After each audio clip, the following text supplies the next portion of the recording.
Day e learning. So class आज हम last topic हमने क्या किया था लास्ट क्लास में, लॉ ऑफ वेरिएबल प्रोपोर्शन हमने शुरू किया था। हमने उसका मीनिंग देखा था और हमने इस लॉ के कुछ एजम्पशंस किए थे और हमने एक डायग्राम बनाया था। यही सेम डायग्राम हमने लास्ट क्लास में कवर किया था। एक एक पॉइंट मैंने इसके अंदर बताया था कि क्या चीज कहाँ पे कौन सा स्टेज आ रहा है या कहाँ पे कौन सा मैक्सिमम है। टीपी, एपी और एमपी के बीच में हमने ये डायग्रामेटिकली रिलेशन देखा था। आज हम इसी डायग्राम को आगे एक्सप्लेन करेंगे। इस डायग्राम के अंदर there are 3 stages of law of variable proportion. इस डायग्राम के अंदर 3 स्टेजेस हमने देखे थे, स्टेज 1, स्टेज 2 एंड स्टेज 3। तो इन 3 स्टेजेस वाइज आज हम इसकी एक्सप्लेनेशन कंप्लीट करेंगे कि किसके साथ टीपी का एपी के साथ क्या रिलेशन है या एपी का एमपी के साथ क्या रिलेशन बन रहा है। Okay, so there are 3 stages of law of variable proportion.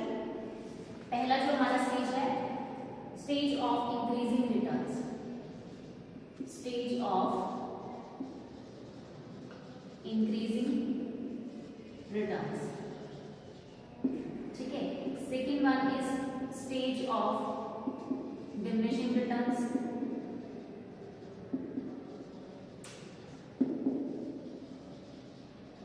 And third one is stage of negative returns.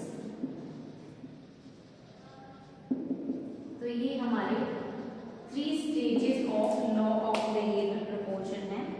These 3 stages are observed as more and more of the variable factor is applied on the given quantities of the fixed factor of production।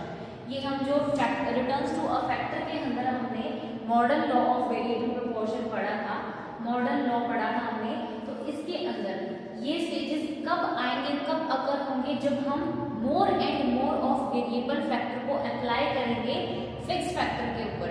That means हमारा fix factor जो land है उसके ऊपर हम 1 and 1 single equal quantity के अंदर 1 by 1 variable factor, that means जो हमारा लेबर है उसको हम अप्लाई करते जाएंगे। तो ये स्टेजेस ऑकर होते रहेंगे। स्टार्टिंग में इंक्रीजिंग रिटर्न का स्टेज आएगा, सेकेंड हमारा डिमिनिशिंग रिटर्न्स का स्टेज आएगा एंड थर्ड होगा हमारा नेगेटिव रिटर्न्स का stage.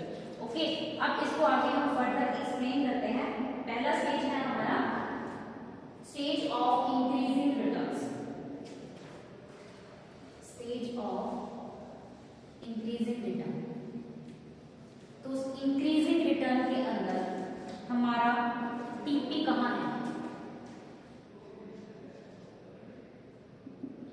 TP, the TP curve in the first stage, the TP curve in the first stage increases at the increasing rate, increasing at the increasing rate till the increasing rate till the point of inflection, till the point of inflection, and thereafter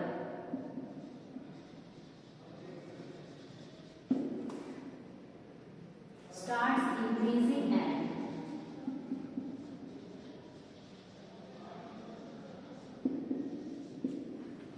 diminishing rate।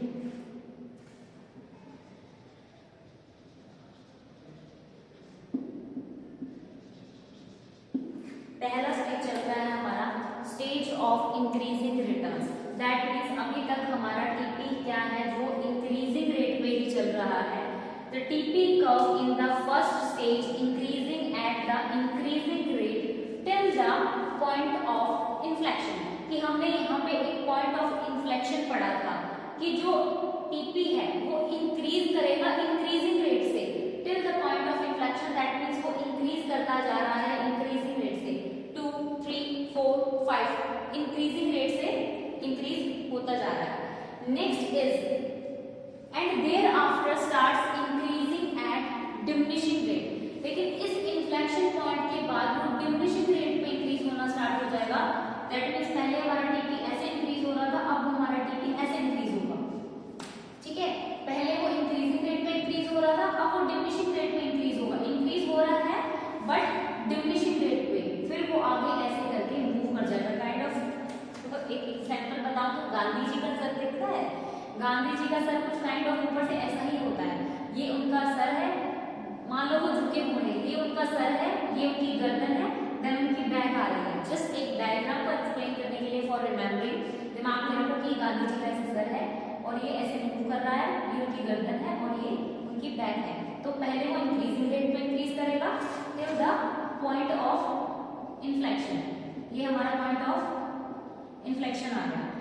फिर उसके बाद वो increase करेगा decreasing rate पे। ये हमारा यहाँ पे फर्स्ट स्टेज कंप्लीट होता है इंक्रीजिंग रिटर्न का, कि वो इंक्रीज कर रहा है। पॉइंट ऑफ इन्फ्लेक्शन तक वो इंक्रीज करेगा इंक्रीजिंग रेट पे, देन पॉइंट ऑफ इन्फ्लेक्शन के बाद फर्स्ट स्टेज तक वो इंक्रीज करेगा डिमिनिशिंग रेट पे। ओके, ये था हमारा टीपी कर्व। टीपी कर्व किस रेट पे हमारा इंक्रीज हो रहा है।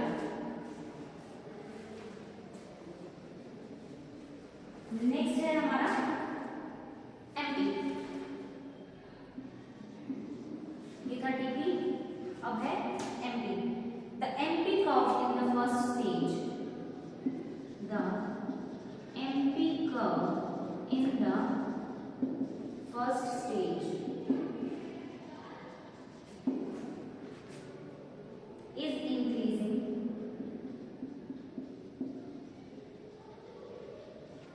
and reaches its maximum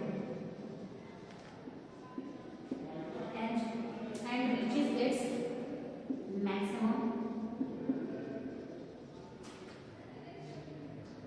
just below the point of inflection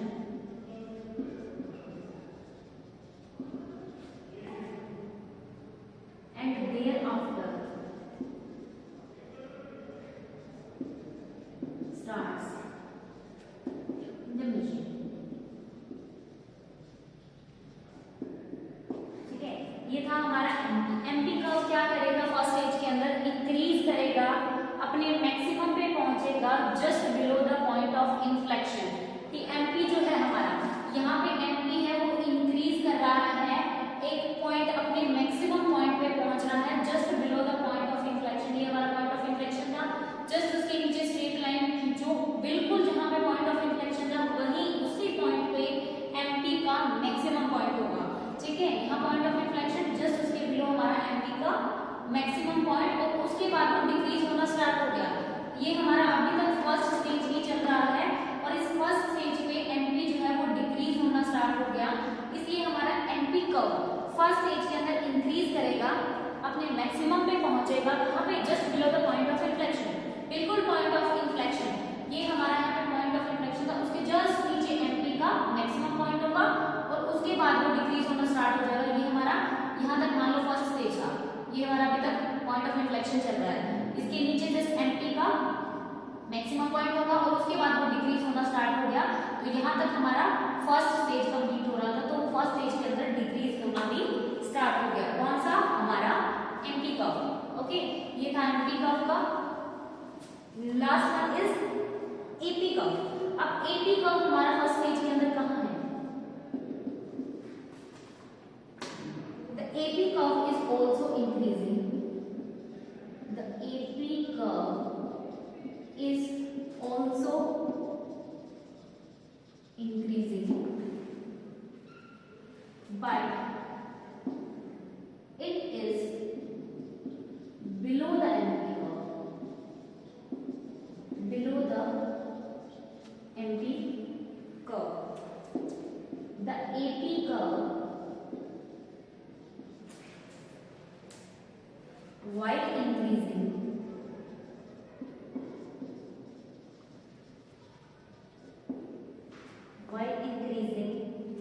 reaches its maximum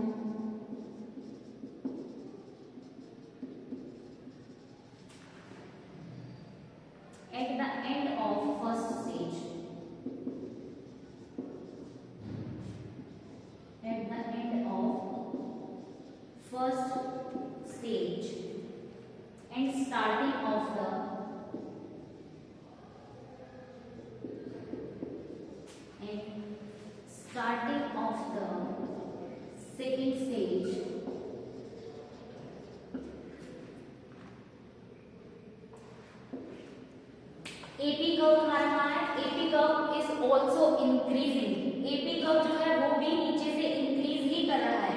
but it is below the MP curve. ये जो एपी कर्व है वो हमेशा हमारा बिलो द एमपी कर्व बनेगा, नीचे बनेगा। एमपी कर्व ऊपर है, उसके नीचे एपी कर्व बन रहा है और एपी कर्व भी हमारा इंक्रीज कर रहा है। The AP curve while increasing reaches its maximum. AP curve increase किया और अपने मैक्सिमम पे पहुंचा इस पॉइंट पे at the end of first stage. जहां पे एपी का मैक्सिमम होगा वहीं पे फर्स्ट स्टेज का एंड होगा। दैट मींस पहले हमने लाइन एक रफ लाइन खींची थी, वो थी हमारे पॉइंट ऑफ इन्फ्लेक्शन की। सेकंड रफ लाइन थी हमारी फर्स्ट स्टेज के खत्म होने की। जहां पे हमारा रफ लाइन नीचे तक जा रही है दैट मींस ये एपी का मैक्सिमम है। जहां पे हमारा फर्स्ट स्टेज खत्म हो रहा है वहां पे हमारा एपी का मैक्सिमम पॉइंट आएगा। Maximum at the end of first stage and starting of the second stage. और इस पॉइंट के बाद यहाँ पे सेकंड स्टेज की स्टार्टिंग हो जाएगी। तो एपी कर्व हमारा इंक्रीज करेगा, बिलो द एमपी कर्व होगा, दैट मींस एमपी कर्व के नीचे बनेगा और अपने मैक्सिमम पॉइंट पे पहुंच जाएगा जहां पे फर्स्ट स्टेज का एंड होगा। फर्स्ट स्टेज जहां खत्म होगा वहां एपी का मैक्सिमम पॉइंट होगा, ठीक है, और स्टार्टिंग होगी सेकंड स्टेज की। ये था हमारा फर्स्ट स्टेज का एक्सप्लेनेशन।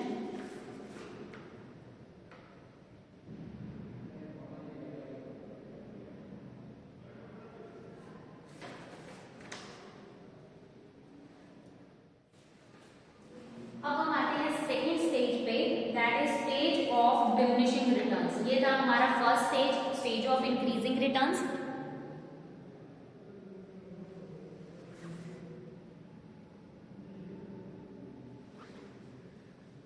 अब आता है हमारा स्टेज ऑफ डिमिनिशिंग रिटर्न्स।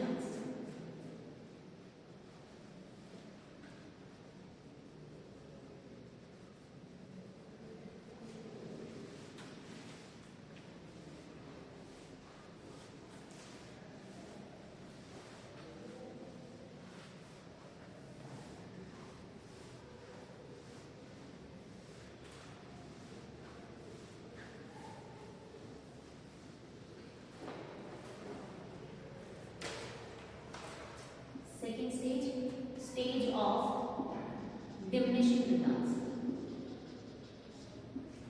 ठीक है। डिमिनिशिंग रिटर्न में हम सेम रिलेशन देखेंगे। टीपी हमारा कहां पे है, TP, the TP curve in the second stage, the TP curve in the second stage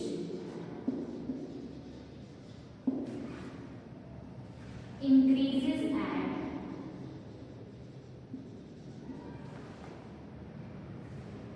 the diminishing rate.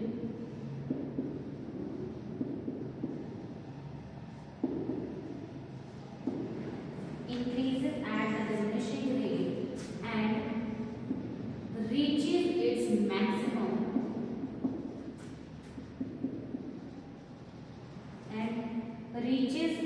at its maximum. Here TP becomes constant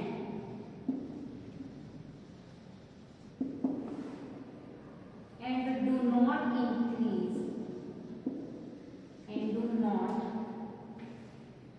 increase further, ठीक है। तो हमारा टीपी कर्व कहाँ है, सेकेंड स्टेज में हमारा TP curve जो है वो इंक्रीज कर रहा है स्टिल डिमिनिशिंग रेट से। कि सेकेंड स्टेज में हमारा टीपी क्या कर रहा है, यहाँ पे इंक्रीज कर रहा है। ये हमारा इंक्रीजिंग रिटर्न था, फिर हम इंक्रीजिंग रिटर्न पे है डिमिनिशिंग रेट पे, देन हमारा टीपी यहाँ पे इंक्रीज कर रहा था और एक पॉइंट पे आके अपने मैक्सिमम पे पहुंचा। तो जो हमारा फिर उसके बाद वो फॉल हो गया। तो हमारा जो सेकेंड स्टेज है वो यहाँ से यहाँ तक है। दैट मीन्स जो हमारा टीपी है वो इंक्रीज कर रहा है डिमिनिशिंग रेट पे ही और एक टाइम पे आके वो कांस्टेंट हो गया और अपने मैक्सिमम पे पहुंच गया।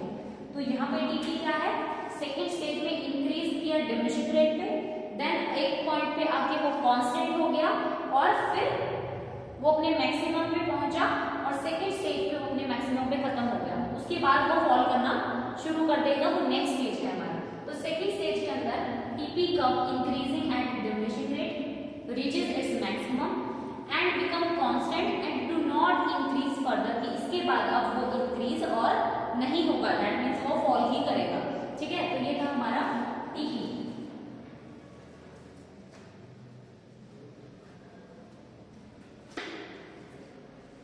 Next is MP.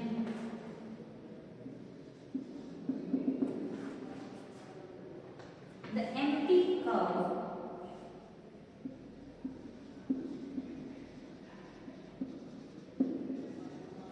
in the second stage is diminishing. The empty curve in the second stage is diminishing and reaches zero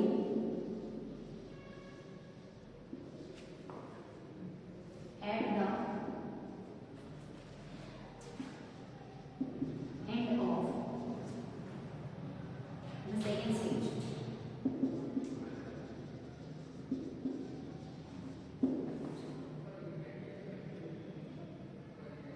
The empty curve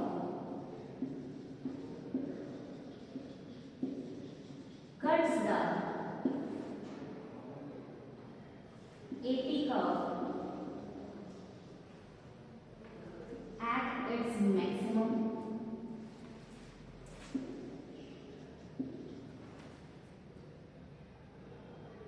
from the above.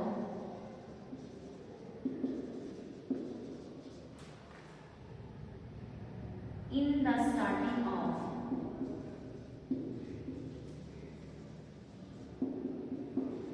second stage. In the starting of second stage and at the point AP is equal to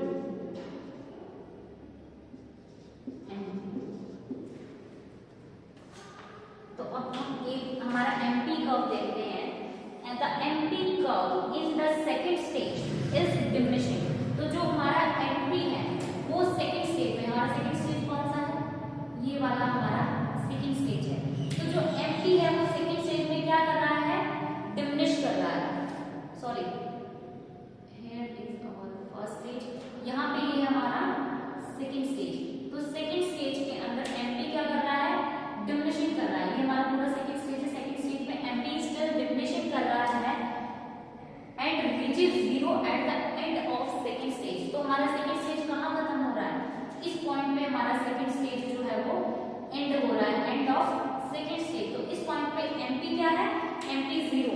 that means second stage के अंदर MP starting में diminishing करेगा और एक point पे आके वो zero पे हो जाएगा। एमपी जो है हमारा जीरो हो जाएगा। दैट मींस वो हमारा सेकेंड स्टेज का एंड है। The MP curve in the second stage is diminishing कर रहा है एंड रीचेस जीरो, जीरो पे पहुंच गया at the end of the second stage. That means कि सेकेंड स्टेज के एंड पे एमपी जो है वो जीरो हो जाएगा। The MP curve cuts the AP curve at its maximum. जो एमपी कर्व है वो एपी कर्व को कट करता हुआ डिमिनिशिंग करेगा अपने एपी के मैक्सिमम पॉइंट पे। कि जो हम एपी एमपी का कर्व बना रहे हैं, ये हमारा एमपी था और यहीं से हमारा एपी स्टार्ट होगा। ये एपी है, ये एमपी। तो एपी का मैक्सिमम पॉइंट हमारा कहाँ था? सेकेंड स्टेज की बिगिनिंग थी। एपी का मैक्सिमम पॉइंट हमारी सेकेंड स्टेज की बिगिनिंग थी। यहाँ पे जीरो हो गया, एमपी हमारा क्या हो गया? जीरो। तो दैट मीन्स ये थर्ड स्टेज की बिगिनिंग है। ठीक है, तो एपी कर्व जो है, एमपी कर्व है वो सेकंड स्टेज के अंदर डिमिनिशिंग कर रहा है और काटता हुआ जा रहा है किसको? एपी कर्व के मैक्सिमम पॉइंट को। कि जो एमपी डिमिनिशिंग होगा वो एपी के मैक्सिमम पॉइंट से कट होकर डिमिनिशिंग होगा। एपी का मैक्सिमम पॉइंट और एमपी का डिमिनिशिंग होना। दैट मीन्स एक पॉइंट पे जहाँ पे सेकंड स्टेज स्टार्ट हुआ था वहाँ पे एपी का मैक्सिमम था और एमपी कर्व जो है वो सेकंड स्टेज में डिमिनिशिंग होता जाएगा और एपी कर्व के मैक्सिमम पॉइंट को कट आउट करेगा।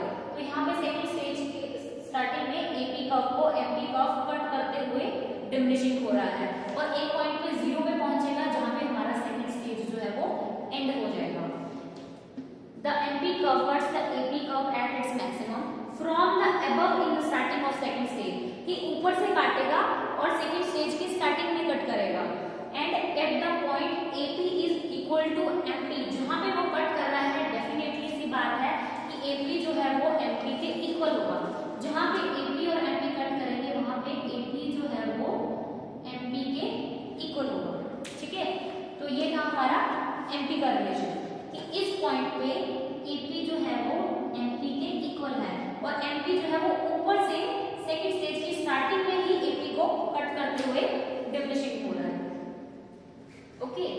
लास्ट वन हमारा एपी का है,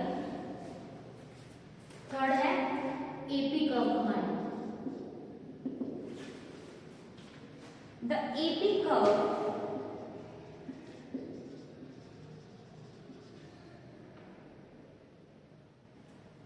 reaches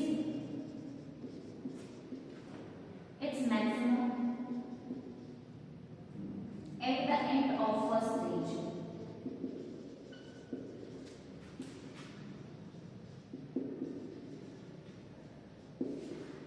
At the end of first stage and starting of the second stage.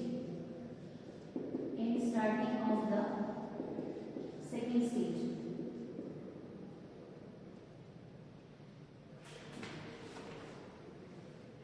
At this point,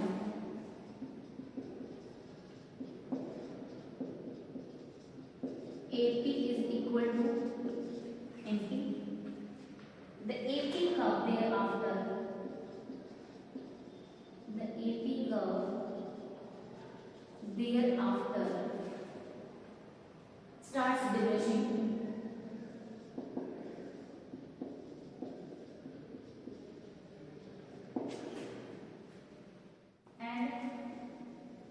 Is above the NP curve। कि जो हमारा AP कर्व है वो अपने मैक्सिमम पे था कहाँ पे, at the end of first stage and beginning of second stage. कि जो AP कर्व था वो फर्स्ट स्टेज के एंड पे और सेकंड स्टेज के बिगिनिंग पे कहाँ था, बिल्कुल मिड में अपने मैक्सिमम पे था।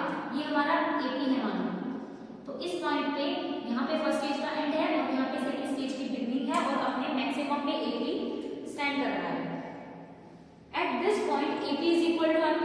हमने स्टार्टिंग इस पॉइंट में भी पढ़ा कि इस पॉइंट पे क्या होगा, AP जो है वो MP के इक्वल होगा। The AP thereafter starts diminishing. इस पॉइंट के बाद AP क्या हो रहा है, डिमिनिशिंग होना स्टार्ट हो रहा है and is above the MP curve. But वो क्या होगा, अबव द MP कर्व होगा। कि जो हमारा AP कर्व है सेकंड फर्स्ट स्टेज के एंड पे और सेकंड स्टेज के बिगिनिंग पे क्या था, अपने मैक्सिमम पे था। फिर वो सेकंड स्टेज के अंदर ही क्या हो रहा है, डिमिनिशिंग होना स्टार्ट हो रहा है। बट वो डिमिनिशिंग तो होगा बट वो अबव MP कर्व होगा। स्टार्टिंग में हमने क्या पढ़ा था कि MP कर्व था वो अबव था AP कर्व के। कि स्टार्टिंग में AP कर्व नीचे था, MP कर्व ऊपर था। अब सेकंड स्टेज के बाद AP कर्व अपने मैक्सिमम के बाद ऊपर आ जाएगा, अबव आ जाएगा और MP कर्व उसके नीचे आ जाएगा। तो ये काइंड ऑफ AP और MP का रिलेशनशिप है। ये हम सिंगल क्वेश्चन भी अलग से पढ़ेंगे कि AP और MP के बीच में क्या रिलेशनशिप होता है। ठीक है, शॉर्ट क्वेश्चन क्या आता है कि AP और MP के बीच में क्या रिलेशनशिप होगा, वहां पे आपको सिर्फ इतना सा पोर्शन डिस्क्राइब करना होगा कि AP और MP का क्या रिलेशन है। तो AP कर्व जो है वो अपने एंड पे मैक्सिमम पॉइंट पे होगा एंड ऑफ फर्स्ट स्टेज और बिगिनिंग ऑफ सेकेंड स्टेज पे।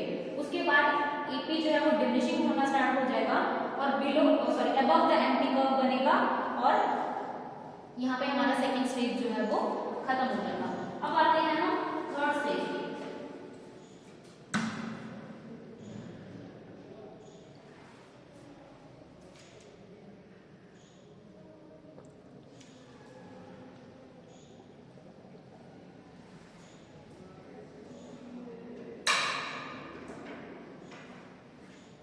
सो हमारा थर्ड स्टेज कौन सा है, stage of negative returns.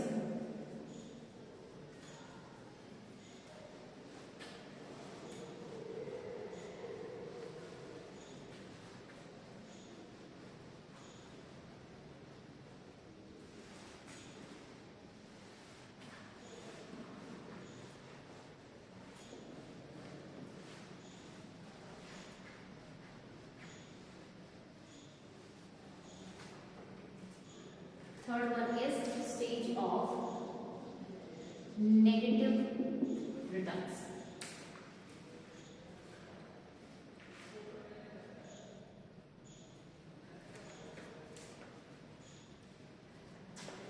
Negative returns के अंदर TP जो है वो हमारा कहाँ है,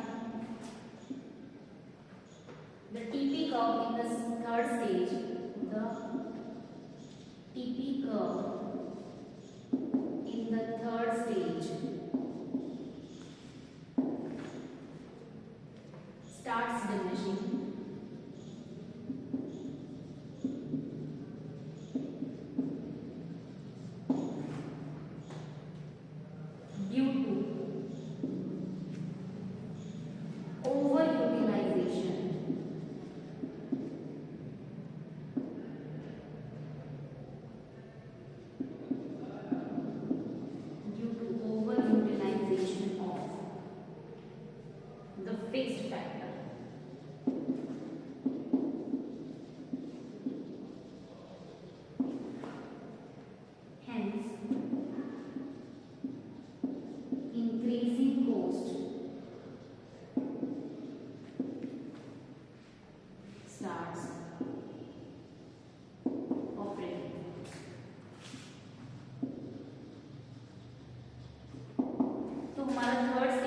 है नेगेटिव रिटर्न्स, दैट मीन्स अब हम नेगेटिविटी पे आ जाएंगे।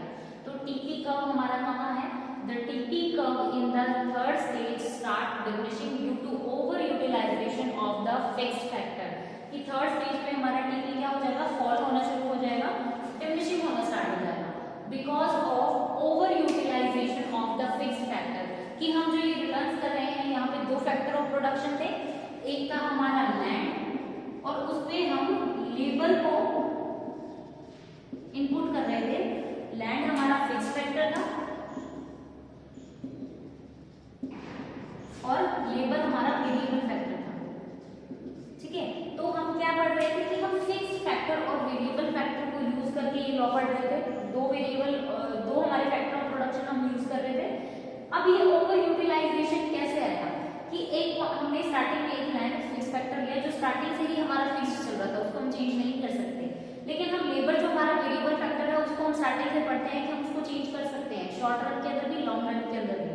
ठीक है, तो लेबर का हम इनपुट करते जा रहे हैं और हर स्टेज में हम क्या करेंगे? उसका इक्वल इनपुट करेंगे कि हर स्टेज पे हमारी जो लेबर इनपुट होगा, वेरिएबल फैक्टर का इनपुट हम डाल रहे हैं तो वो अप्लाई कर रहे हैं तो वो हर अमाउंट इक्वल अमाउंट में होगा हर लेवल ऑफ आउटपुट पे। कि जैसे हम एक यूनिट लेबर की बढ़ाते जाएंगे, इस लैंड पे हम मान लो एक पॉइंट ऐसा आता है कि एक फिक्स लैंड पे 5 लेबर की ही जरूरत है। मान लो ये 1 एकड़ लैंड है, इस पे जितना भी कल्टीवेशन हो रहा है उसमें सिर्फ 5 लेबर की नीड है, 5 ही लेबर की नीड है। तो 1 2 3 4 5 लेबर तक आ चुकी है, दैट मीन्स इसका फुल्ली यूटिलाइजेशन अब हो चुका है। इस पे जितना हमें लेबर लगाना था उतना लग रहा है। लेकिन जैसे ही हम एक और लेबर, हमने 2 लेवल पे और एक लेबर बढ़ा दिया, 6 लेबर बढ़ाया, तो दैट मीन्स हम मैक्सिमम 5th पॉइंट पे हम मैक्सिमम पे पहुंच चुके थे। 6 बढ़ाते ही हमारा फॉल होना शुरू हो गया, दैट मीन्स ओवर यूटिलाइजेशन आ गया। अब हमारी इंक्रीजिंग कॉस्ट स्टार्ट हो गई, दैट मीन्स हम इनको फालतू की वेजेस देना स्टार्ट कर रहे हैं, हमारी कॉस्ट बढ़ने लगी। कि हमें 5 मेंबर की ही 5 लेबर की ही जरूरत थी, 5 पे हमारा फुल्ली यूटिलाइजेशन हो रहा था, 6 बढ़ाते ही हमें क्या हो गया? इंक्रीजिंग कॉस्ट लगनी स्टार्ट हो गई। दैट मीन्स हमारा फालतू का खर्चा स्टार्ट हो गया कि हम फालतू की वेजेस इनको पे कर रहे हैं, हमें इनकी नीड भी नहीं है, फिर भी हम उनको उस फिक्स फैक्टर में वेरिएबल फैक्टर को अप्लाई करते जा रहे हैं उस फिक्स फैक्टर पे। तो 6 7 लगाते ही हमारा diminishing returns, that means negative returns जो है हमारा स्टार्ट हो गया। तो टीपी क्या करेगा? इस पॉइंट के बाद, यहाँ पे मैक्सिमम पे पहुंचा, इस पॉइंट के बाद वो फॉल होना स्टार्ट हो जाएगा बिकॉज हमारे यहाँ पे इंक्रीजिंग कॉस्ट स्टार्ट हो चुकी है, over utilization of fixed factor शुरू हो चुका है। कि इतना हमने यूटिलाइजेशन फुल्ली कर दिया था लेकिन अब हम इसका ओवर यूटिलाइजेशन कर रहे हैं। Next is MD. थर्ड जो स्टेज है हमारा नेगेटिव रिटर्न्स का, उस पे एमपी कर्व कहाँ लाई जाता है? MP curve in the third stage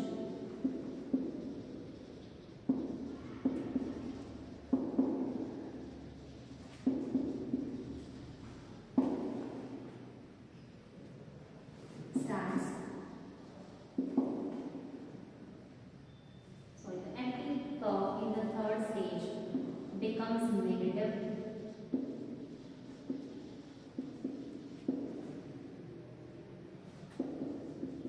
it is mainly due to the disguised unemployment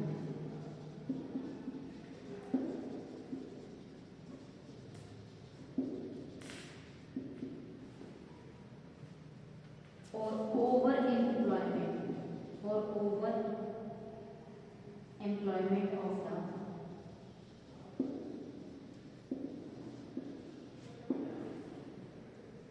variable factor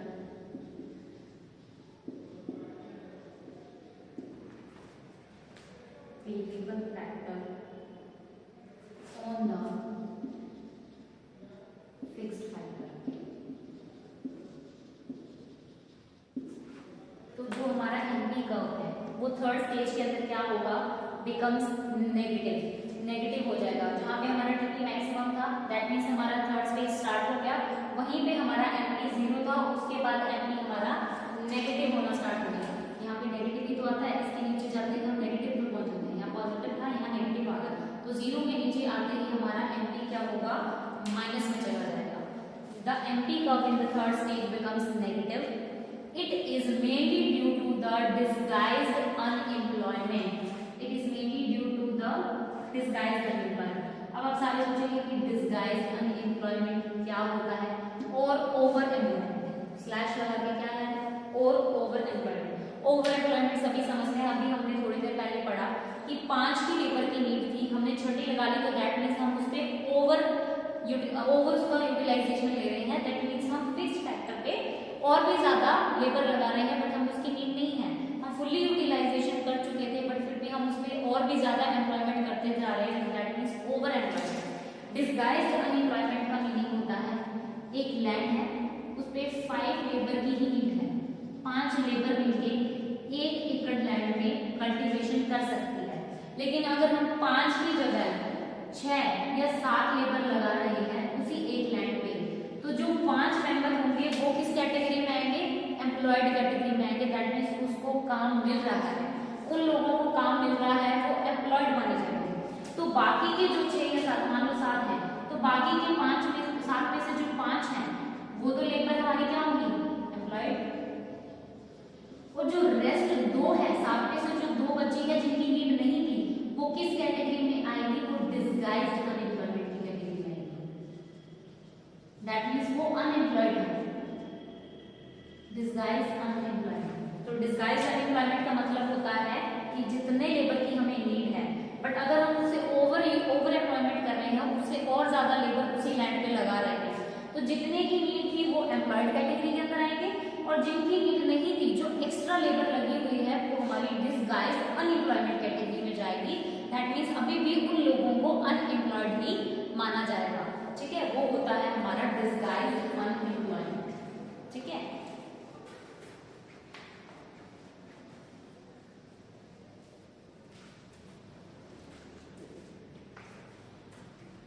last one is AP curve.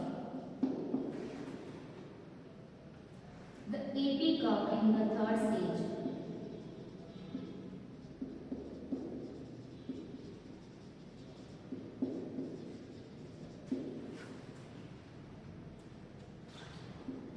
is also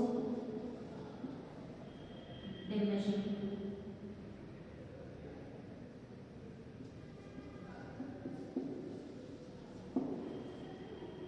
But is positive.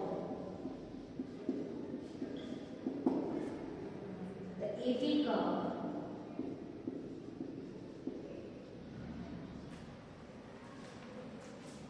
is above the MP curve. Is above the MP curve.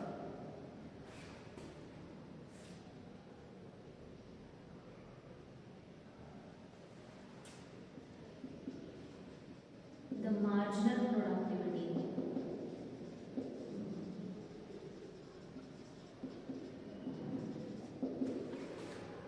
of the variable factor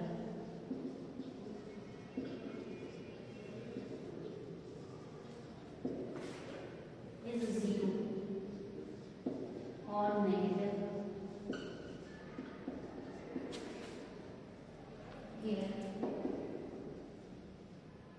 TP, MP, AP all false. ठीक है, तो ये था हमारा negative returns. इसके अंदर AP curve जो होगा थर्ड स्टेज के अंदर क्या कर रहा था, डिमिनिशिंग ही कर रहा था, is also diminishing but is positive. लेकिन MP हमारा स्टेज में नेगेटिव हो चुका है, AP हमारा डिमिनिशिंग तो कर रहा है, बट स्टिल वो क्या है स्टेज पे, पॉजिटिव ही है, तो वो नेगेटिव नहीं है. MP सिर्फ एक नेगेटिव में कौन सा वर्क जाएगा, सिर्फ MP ही जो होगा वो एक नेगेटिविटी के अंदर जाएगा थर्ड स्टेज के अंदर. तो AP का in third stage is also diminishing, गिर रहा है, फॉल कर रहा है, डिमिनिशिंग हो रहा है, बट वो पॉजिटिव है. The AP curve is above the MP curve, और यहाँ पे भी सेकंड स्टेज में भी वो अबव था MP कर्व के, और थर्ड स्टेज के अंदर भी वो अबव ही है MP के. The marginal productivity of the variable factor is 0 और नेगेटिव. यहाँ पे इस स्टेज के अंदर जो मार्जिनल प्रोडक्टिविटी है किसकी, वेरिएबल फैक्टर की, वो जीरो है और नेगेटिव है, इसलिए टीपी, एमपी एंड एपी तीनों कर्व क्या होंगे, इस पॉइंट पे फॉल ही करेंगे। तो थर्ड स्टेज हमारा नेगेटिव रिटर्न्स इसलिए माना जाता है क्योंकि वहां पे मार्जिनल प्रोडक्टिविटी जो है वेरिएबल फैक्टर की, दैट मींस लेबर की, जीरो है और नेगेटिव है, और इस पॉइंट पे टीपी, एमपी और एपी तीनों कर्व ही फॉल करेंगे, डिमिनिशिंग ही हो रही है। ठीक है, तो ये था हमारा थर्ड स्टेज। तो आज हमने तीनों stages of law of variable proportion की एक्सप्लेनेशन कंप्लीट कर ली है कि फर्स्ट स्टेज में क्या हुआ, टीपी, एमपी, एपी कर्व कहाँ अप्लाई करते थे, सेकेंड स्टेज में टीपी, एमपी और एपी कर्व कहाँ थे, और थर्ड स्टेज में टीपी, एमपी कर्व तीनों फॉल कर रहे थे। ठीक है, तो ये थे हमारे 3 stages of law of variable proportion. Thank you class, thank you.